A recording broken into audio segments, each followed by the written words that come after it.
नमस्कार दोस्तों, स्वागत है आपकी अपने YouTube channel yes for study में। आज हम सब फिर एक नए वीडियो के साथ क्लास की शुरुआत करते हैं। आज की आपकी वीडियो आप किसी भी एग्जाम की तैयारी कर रहे हो तो आपके उस एग्जाम के लिए महत्वपूर्ण है, क्योंकि दोस्तों हम सब लूसेंट जीके की जो बुक है उस बुक को कंप्लीट करेंगे। इसमें जितने भी सब्जेक्ट हैं सभी सब्जेक्ट को हम सब चैप्टर वाइज पढ़ेंगे।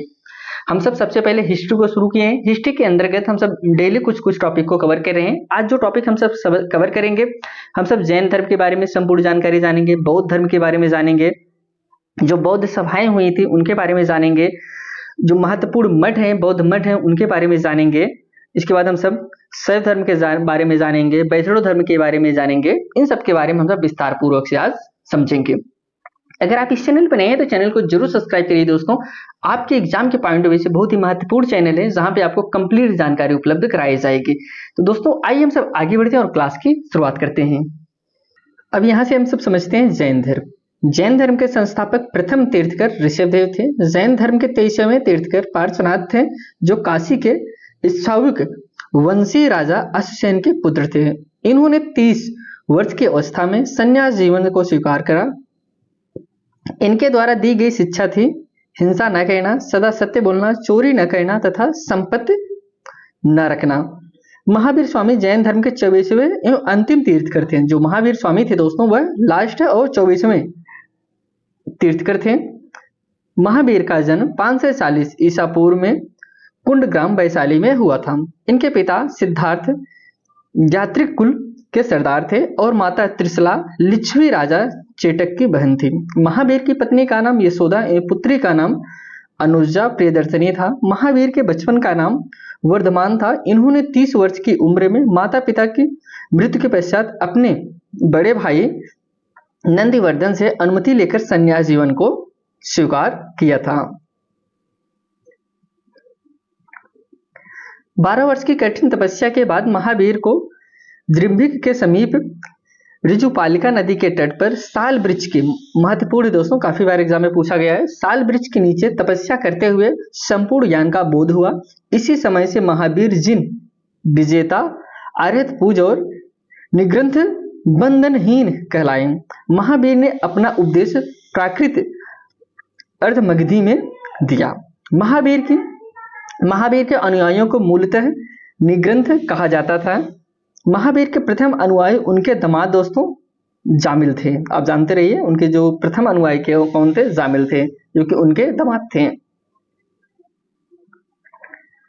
इसके बाद है प्रथम जैन भिक्षुणी नरेश दधिवाहन की पुत्री चंपा थी। महावीर ने अपने शिष्यों को 11 गढ़धरों में विभाजित किया था। आर्य सुधर्मा अकेला ऐसा गंधर्व था जो महावीर की मृत्यु के बाद भी जीवित रहा, जो जैन धर्म का प्रथम थेरा या मुख्य उपदेशक हुआ। स्वामी महावीर के भिक्षुणी संघ की प्रधान चंदना थी। अब हम समझते हैं कुछ प्रमुख जैन तीर्थकर और उनके प्रतीक चिन्ह क्या थे। आगे बढ़ते हैं।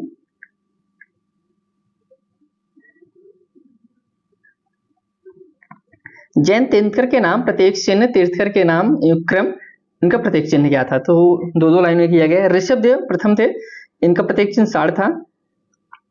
अजीतनाथ द्वितीय थे, इनका प्रतीक चिन्ह हाथी था। संभव तृतीय थे, इनका प्रतीक चिन्ह घोड़ा था। संपर्श एक मिनट, हाँ ठीक है।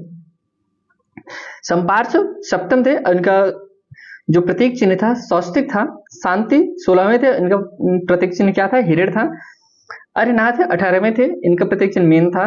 नाम 21वें थे, इनका प्रतीक चिन्ह नीलकमल था। अरिस्टोनिम 22वें थे, इनका प्रतीक चिन्ह शंख था। पार्श्व 23वें थे, इनका प्रतीक चिन्ह सर्प था। महावीर 24वें थे, इनका प्रतीक चिन्ह सिंह था। कुछ महत्वपूर्ण पॉइंट है उसको समझते हैं हम। नोट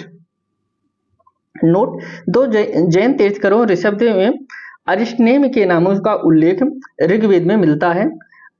अरिष्टनेमि को भगवान कृष्ण का निकट संबंधी माना जाता है। लगभग 300 ईसा पूर्व में मगध में 12 वर्षों का भीषण अकाल पड़ा, जिसके कारण भद्रबाहु अपने शिष्यों सहित कर्नाटक चले गए, किंतु कुछ अनुयायियों स्थूल भद्र के साथ मगध में ही रुक गए। भद्रबाहु के वापस लौटने पर मगध के साधुओं से उनका गहरा मतभेद हो गया, जिसके परिणाम स्वरूप जैन मत श्वेतांबर और दिगंबर नामक 2 संप्रदायों में बट गया। स्थूलभद्र के शिष्य श्वेतांबर, श्वेत वस्त्र धारण करने वाले, एवं भद्रभाव के शिष्य दोस्तों दिगंबर, नग्न रहने वाले। देखिए यहाँ से दो चीज आप क्लियर कर लीजिए, जो गुण था दोस्तों वह दो भागों में बढ़ गया था। कौन कौन से? एक श्वेतांबर, एक दिगंबर। क्यों बढ़ गया था? क्योंकि जब यहाँ पे अकाल पड़ा था मगध में तो वो चले गए थे कर्नाटक, इसलिए जब आए तो वहां पे लोगों ने विरोध किया कि आप संकट के समय तो यहाँ पे नहीं थे, अभी क्यों? तो इसलिए दो भागों में बढ़ गया। जो श्वेतांबर थे वे श्वेत वस्त्र धारण करते थे, स्थूलभद्र के शिष्य श्वेतांबर कहलाए, और भद्रभाव के शिष्य दिगंबर जो नग्न रहने वाले कहलाए। जैन संगीतियां, अब संगीतियां हम समझते हैं। प्रथम 300 ईसा पूर्व। स्थान दोस्तों स्थल पाटलिपुत्र, अध्यक्ष इसके स्थूलभद्र। द्वितीय 6ठी शताब्दी, स्थल इसका वल्लभी गुजरात, और अध्यक्ष इसके कौन थे? क्षमाश्रवण थे। जैन धर्म के त्रिरत्न सम्यक दर्शन, सम्यक ज्ञान और सम्यक आचरण था। यह 3 रत्न काफी बार पूछा गया एग्जाम में कि जैन धर्म के जो 3 रत्न कौन कौन थे, आप जानते रहिए, सम्यक दर्शन, सम्यक ज्ञान और सम्यक आचरण। त्रिरत्न के अनुसूलन में निम्न 5 महाव्रतों का पालन अनिवार्य है। अहिंसा, सत्यवचन, असत्य, अपरिग्रह एवं ब्रह्मचर्य। जैन धर्म में ईश्वर की मान्यता नहीं है। जैन धर्म दोस्तों ईश्वर को नहीं माना जाता है। आगे बढ़ते हैं।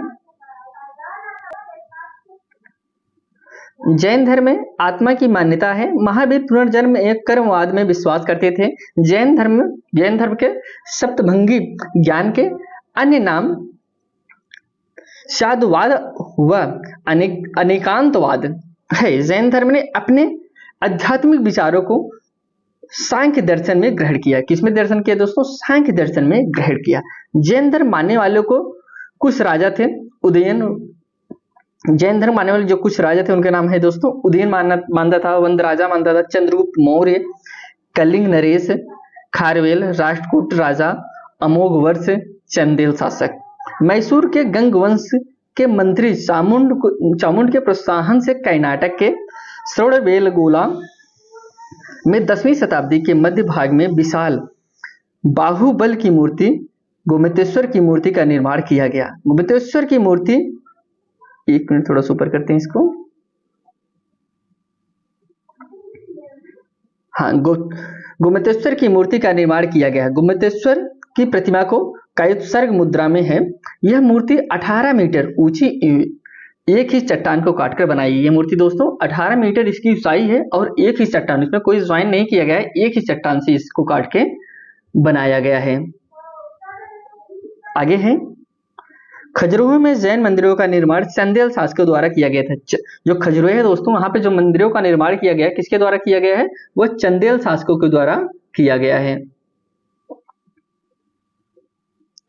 मौर्योत्तर युग में मथुरा जैन धर्म का प्रसिद्ध केंद्र था। मथुरा कला के संबंध में जैन धर्म से है। जैन तीर्थंकरों की जीवनी भद्रबाहु द्वारा रचित कल्प सूत्र में है। 72 वर्ष की आयु में महावीर की मृत्यु निर्वाण 4 से 68 ईसा पूर्व में बिहार राज्य के पावापुरी राजगीर में हो गई। इसमें महावीर की मृत्यु की बात करें, बहुत ही महत्वपूर्ण है।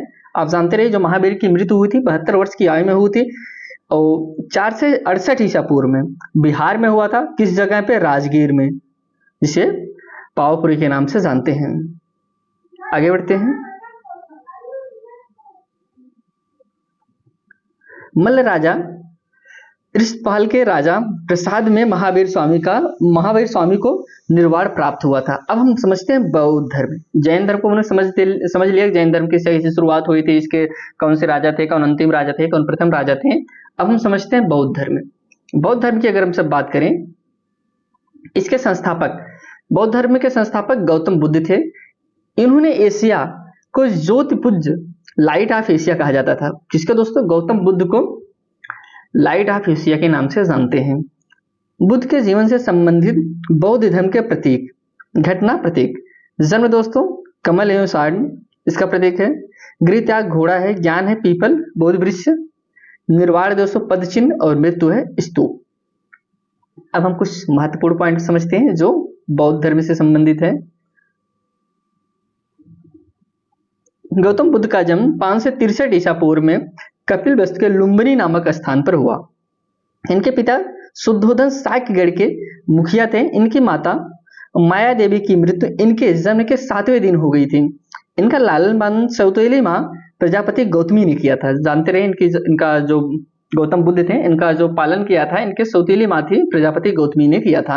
इनके बचपन का नाम सिद्धार्थ था। बहुत सारे एग्जामों में पूछा गया था कि गौतम बुद्ध के बचपन का नाम क्या है, तो आप जानते रहे हैं इनके बचपन का नाम सिद्धार्थ था। गौतम बुद्ध का विवाह 16 वर्ष की अवस्था में यशोधरा के साथ हुआ। इनके पुत्र का नाम राहुल था।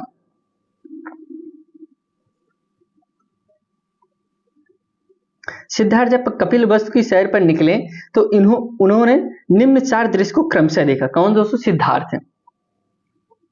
सिद्धार्थ जब सैर पर निकले थे 4 दृश्य देखे थे। बूढ़ा व्यक्ति, एक बीमार व्यक्ति, शव एवं एक सन्यासी देखा था। यहीं से इनके मन में परिवर्तन हुआ था दोस्तों। सांसारिक समस्याओं से व्यथित होकर सिद्धार्थ ने 29 वर्ष की अवस्था में गृह त्याग किया, जिसे बौद्ध धर्म में महाभिनिष्क्रमण कहा गया। गृह त्याग करने के बाद सिद्धार्थ बुद्ध ने वैशाली के आलर कलाम से संख्या दर्शन की शिक्षा ग्रहण की। आलर कलाम सिद्धार्थ के प्रथम गुरु थे। कौन दोस्तों? अब देखिए सिद्धार्थ के जो प्रथम गुरु थे, आप जानते रहे आलर कलाम इनके प्रथम गुरु थे। आलर कलाम के बाद सिद्धार्थ ने राजगीर के रुद्रकुरा पुत्तम से शिक्षा ग्रहण की। आगे है, एक मिनट,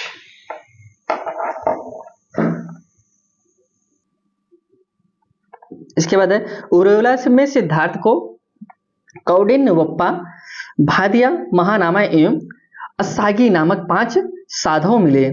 बिना अन्न जल ग्रहण किए 6 वर्ष की कठिन तपस्या के बाद 35 वर्ष की युवा में बैसाखी की पूर्णिमा की रात में निरंजना पुल, बहुत ही महत्वपूर्ण है दोस्तों, निरंजना फाल्गुन नदी के किनारे पीपल वृक्ष के नीचे सिद्धार्थ को ज्ञान प्राप्त हुआ। ये इतना चीज बहुत ही महत्वपूर्ण है, इतना चीज आप जरूर नोट डाउन करिएगा कि बिना अन्न जल ग्रहण के 6 वर्ष की कठिन तपस्या, कितने साल दोस्तों? 6 वर्ष की कठिन तपस्या के बाद 35 वर्ष की युवा में, एग्जाम में पूछा जाता है कितने वर्ष की युवा में, आप जानते रहे 35 वर्ष की युवा में बैसाखी की पूर्णिमा की रात को, किसको दोस्तों? पूर्णिमा की रात निरंजना फाल्गुन नदी के किनारे, निरंजना नाम था पहले, फाल्गुन बोलते हैं, फाल्गुन पहले ना तो निरंजना बोलते हैं, नदी के किनारे पीपल वृक्ष के नीचे सिद्धार्थ को ज्ञान प्राप्त हुआ। ज्ञान प्राप्ति के बाद सिद्धार्थ बुद्ध के नाम से जाने गए। वह स्थान बोध गया कहलाया। बोध गया कहाँ पे है? बोध गया बिहार है। बिहार में दोस्तों इनको ज्ञान प्राप्त हुआ था, किस वृक्ष के नीचे? पीपल वृक्ष के नीचे, इसीलिए उस स्थान को बोध गया कहा जाए। तब से इनको बुद्ध के नाम से जाना जाने लगा। आगे समझते हैं। बुद्ध ने अपना प्रथम उपदेश सायनाथ ऋषिपत्तनम में दिया, जिसे बौद्ध ग्रंथों में धर्मचक्र प्रवर्तन कहा गया। आगे हम समझते हैं। यहाँ पे और कुछ चीजें से थोड़ा सा नोट कर लीजिएगा। अद्भुत भारत लेखक एल बासम के अनुसार 49 दिनों की तपस्या के बाद बुद्ध को ज्ञान प्राप्त हुआ था। तो सबका अलग अलग मत है, लेकिन जो सबसे महत्वपूर्ण है यही महत्वपूर्ण है। 35 वर्ष की आयु में लगभग 6 वर्ष की कठिन तपस्या के बाद इनको ज्ञान प्राप्त हुआ था। बुद्ध ने अपने उपदेश जनसाधारण की भाषा पाली में दिया। बुद्ध ने अपना जो उपदेश दिया था दोस्तों, किस भाषा में दिया था? पाली में दिया था। बुद्ध ने अपने उपदेश कौशल, वैशाली, कौशाम्बी व अन्य राज्यों में दिए। सर्वाधिक उपदेश कौशल देश की राजधानी श्रावस्ती में दिए थे। इनकी प्रमुख अनुयायी शासक थे बिम्बसार, प्रसेनजीत व उदयन थे। बुद्ध की मृत्यु 80 वर्ष की अवस्था में 4 से 83 ईसा पूर्व में कुशीनारा में, देवरिया जो कि उत्तर प्रदेश में स्थित है, यहाँ पे हुआ था। इनकी मृत्यु आप जानते रहिए कि कुशीनारा जो देवरिया है यहाँ पे उत्तर प्रदेश में हुआ था। चुंद द्वारा अर्पित भोजन करने के बाद हो गई थी। किसके द्वारा दोस्तों? चुंद द्वारा कुछ भोजन दिया गया था, उसके बाद होता है, जिसे बौद्ध धर्म में महापरिनिर्वाण कहा गया। मल्लों ने अत्यंत सम्मान पूर्वक बुद्ध का अंत्येष्टि स्वीकार किया। एक अनुश्रुति के अनुसार मृत्यु के बाद बुद्ध के शरीर के अवशेषों को 8 भागों में बांटकर उन पर 8 स्तूपों का निर्माण किया गया था। जो बुद्ध का शरीर था दोस्तों, इनकी मृत्यु के बाद इस शरीर को 8 भागों में बांटा गया था। बांटने के बाद इसे 8 अलग अलग जगह पर स्तूपों का निर्माण कराया गया था। आगे समझते हैं। बौद्ध के जन्म एवं मृत्यु की तिथि को चीनी परंपरा के कंटोन अभिलेख के आधार पर निश्चित किया गया है। बौद्ध धर्म के बारे में हमें विशद ज्ञान त्रिपिटक, विनय पिटक, सूत्र पिटक व अभिधम्म पिटक से प्राप्त होता है। तीनों पिटकों की भाषा पाली है। थेरवाद मत की पाली त्रिपिटक सबसे पुराना है। सूत्र पिटक में बुद्ध के धार्मिक सिद्धांतों को संवाद के रूप में संकलित किया गया है।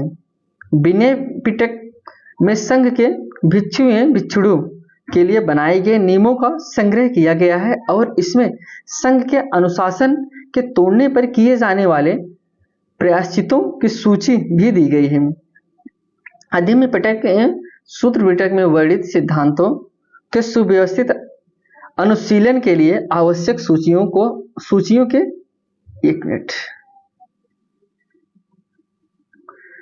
के सारांश तथा प्रश्नोत्तरी का समावेश किया गया है। कुछ नोट समझते हैं।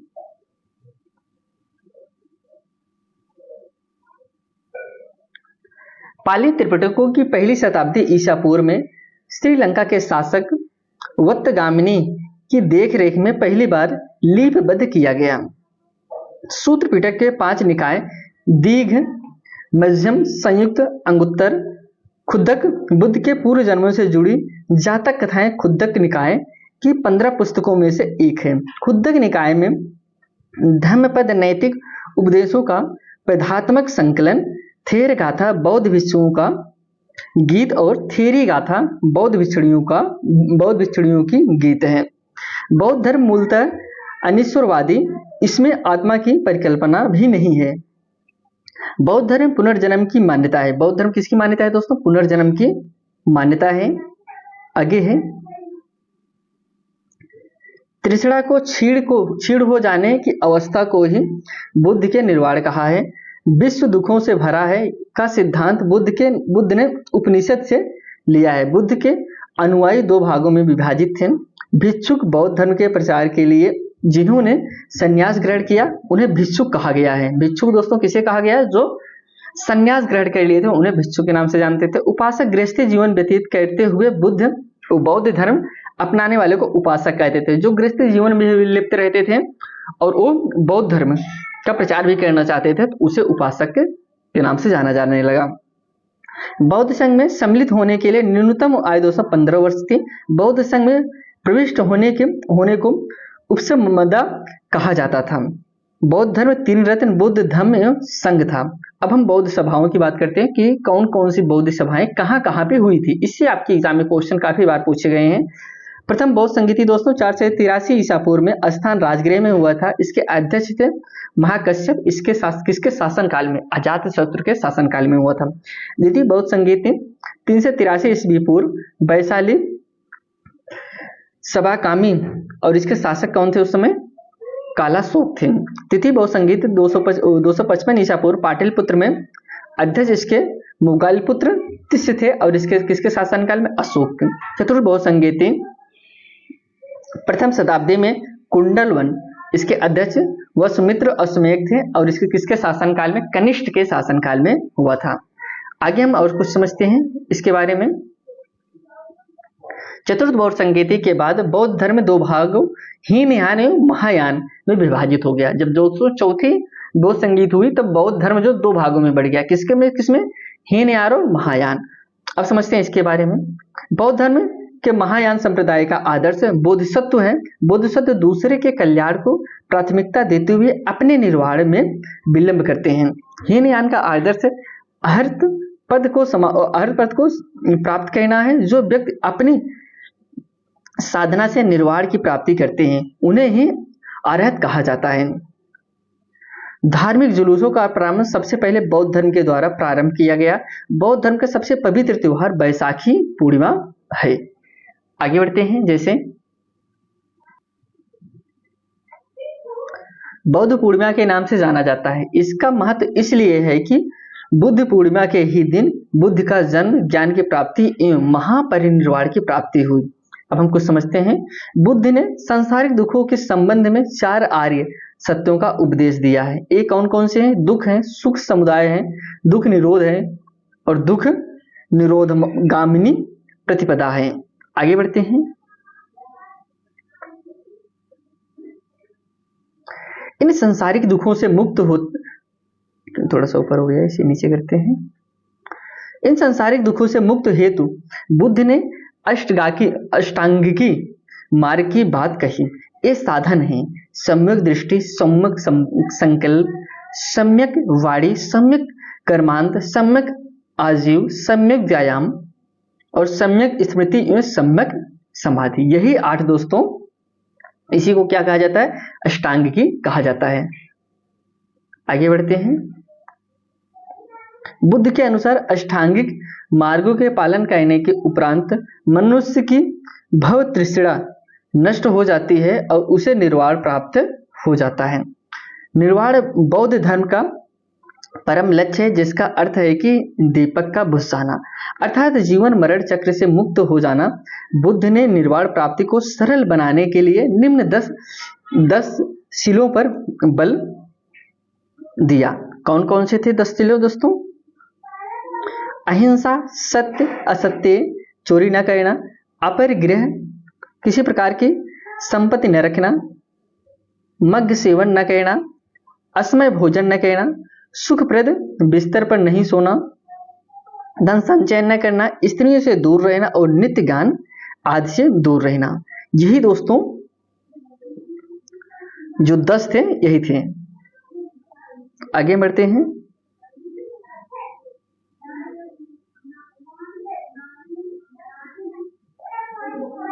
गृहस्थों के लिए केवल प्रथम 5 शील तथा भिक्षुओं के लिए 10 शील मानना था। जो गृहस्थी थे उनको प्रथम 5 को ही मानना था, लेकिन जो दोस्तों भिक्षु थे उन्हें 10 को 10 अनिवार्य था। बुद्ध ने मध्यम मार्ग, मध्यमा प्रतिपद का उपदेश दिया। अनिश्वरवाद के संबंध में बौद्ध धर्म एवं जैन धर्म में समानता है। जातक कथाएं प्रदर्शित करती हैं कि बोधिसत्व का अवतार मनुष्य रूप में भी हो सकता है तथा पशुओं के रूप में भी। बोधिसत्व के रूप में पुनर्जन्मों को दीर्घ श्रृंखला के अंतर्गत बुद्ध ने शाक्य मुनि के रूप में अपना अंतिम जन्म प्राप्त किया, किंतु इसके उपरांत मैत्रेय तथा अन्य नाम बुद्ध अभी अवतरित होने शेष हैं। आगे बढ़ते हैं।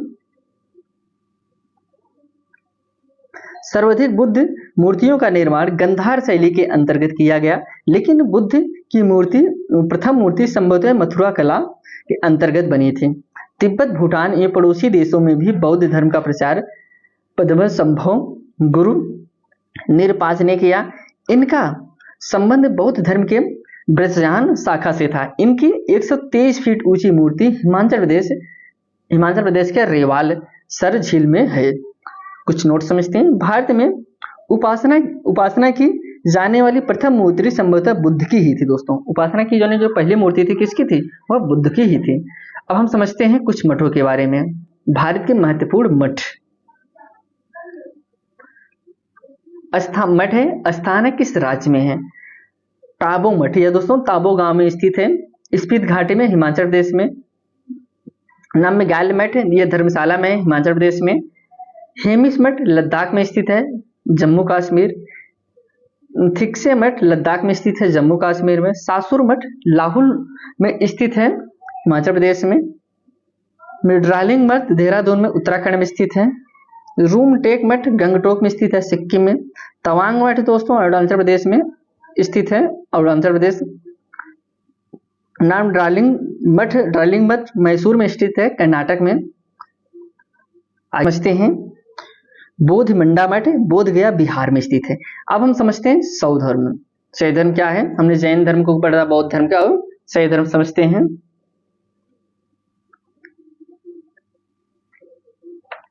भगवान शिव की पूजा करने वालों को शिव से संबंधित धर्म को शैव धर्म कहा गया।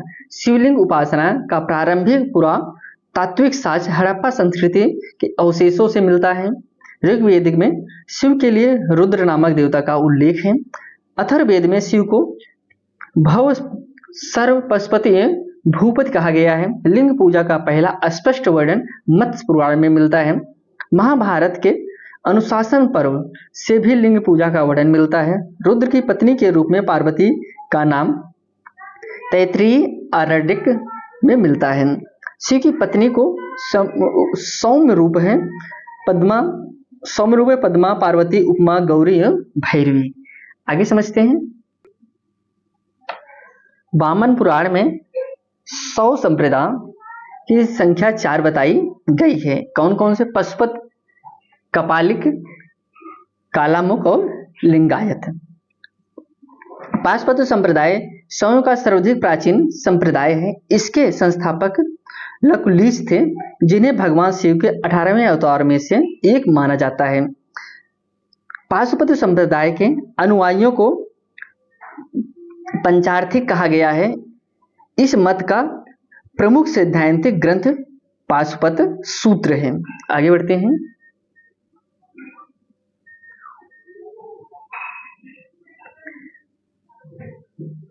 पाशुपत सूत्र है।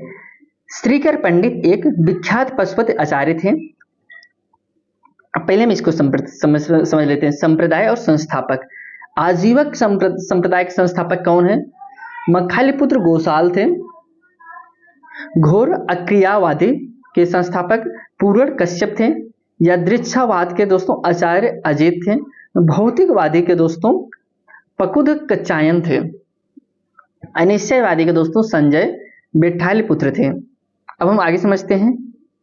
कपालिक संप्रदाय के इष्ट देव भैरव थे। इस संप्रदाय का प्रमुख केंद्र श्रीशैल नामक स्थान था।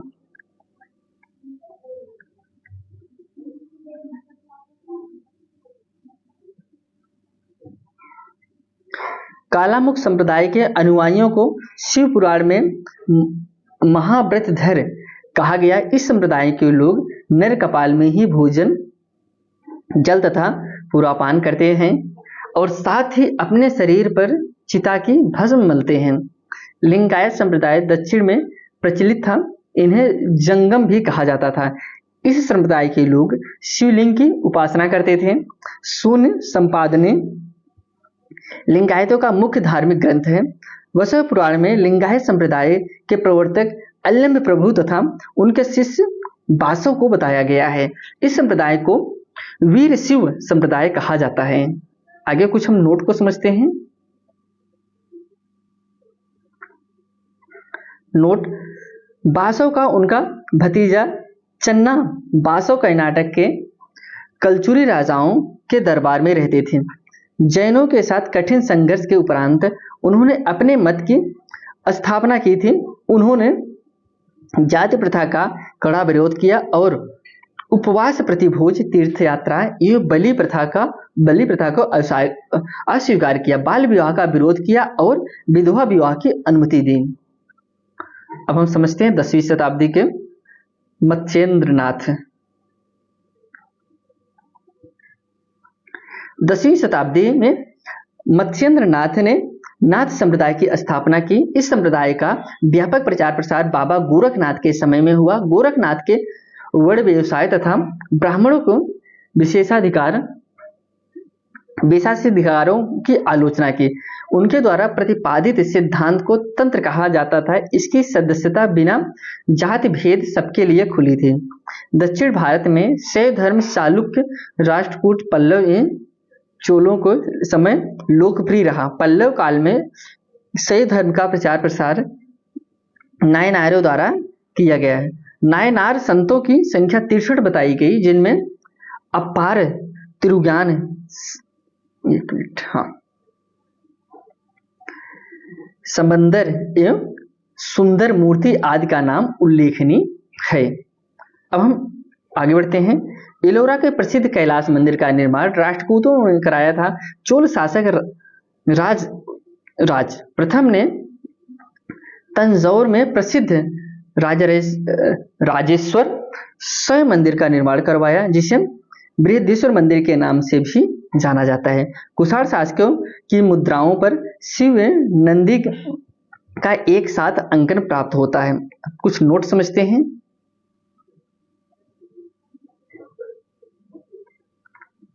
नेपाल की राजधानी काठमांडू से 3 किलोमीटर उत्तर पश्चिम में बागमती नदी के किनारे देवपाटन गांव में स्थित एक शिव मंदिर है। नेपाल के धर्मनिरपेक्ष राष्ट्र बनाने से पहले यह मंदिर राष्ट्रीय देवता भगवान पशुपतिनाथ का मुख्य निवास माना जाता था। इस मंदिर परिसर को सन 1901 इसका मंदिर का निर्माण जो हुआ था 1989 में यूनेस्को विश्व सांस्कृतिक विरासत स्थल के रूप में सूचीबद्ध किया गया। मुख्य मंदिर का निर्माण वास्तुकला की नेपाली पगोडा शैली में हुआ था। आप जानते हैं जो पशुपति का मंदिर का निर्माण है, इसे किस कला में हुआ था? नेपाली पैगोडिक शैली से में इसका निर्माण हुआ था। किस सन में हुआ था? 1979 में हुआ था। अब जब बहुत ही महत्वपूर्ण है दोस्तों, 1979 में यह विश्व विरासत में शामिल हुआ था। इसको आप जानते रहे। और कब ये विश्व विरासत में, कब जो पशुपतिनाथ मंदिर है, इसे जो काठमांडू में स्थित है, और यह जो है 1979 में यूनेस्को के विश्व धरोहर में शामिल हुआ था। अब हम समझते हैं वैष्णव धर्म। वैष्णव धर्म के विषय में प्रारंभिक जानकारी उपनिषदों से मिलती है। इसका विकास भगवत धर्म से प्राप्त हुआ। नारायण के पूजक मूलतः पंचरात्र कहे जाते थे। आगे बढ़ते हैं।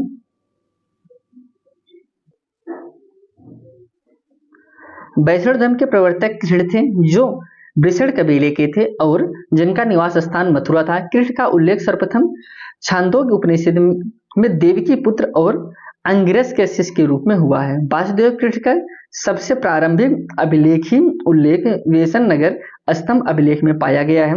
विष्णु के 10 अवतारों का उल्लेख मत्स्य पुराण से में मिलता है। 10 अवतार इस प्रकार है: मत्स्य, कूर्म, वैराह, नृसिंह, वामन, परशुराम, राम, बलराम, बुद्ध एवं कल्कि। गुप्त काल में विष्णु का 12 अवतार सर्वाधिक प्रसिद्ध था। कितना अवतार दोस्तों? 12 का। विष्णु का कितना अवतार? 12 अवतार सर्वाधिक प्रसिद्ध था। आगे बढ़ते हैं।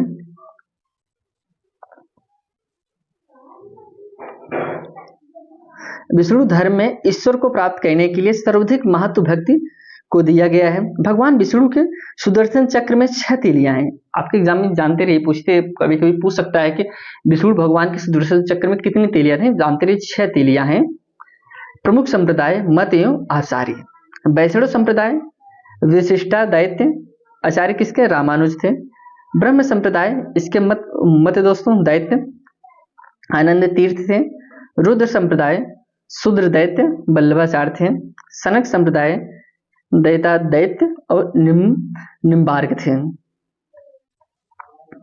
प्रमुख संप्रदाय, उनके संस्थापक एवं पुस्तक की बात करते हैं हम सब। प्रमुख संप्रदाय संस्थापक पुस्तक बरकरी संप्रदाय दोस्तों। संस्थापक कौन है? नामदेव हैं।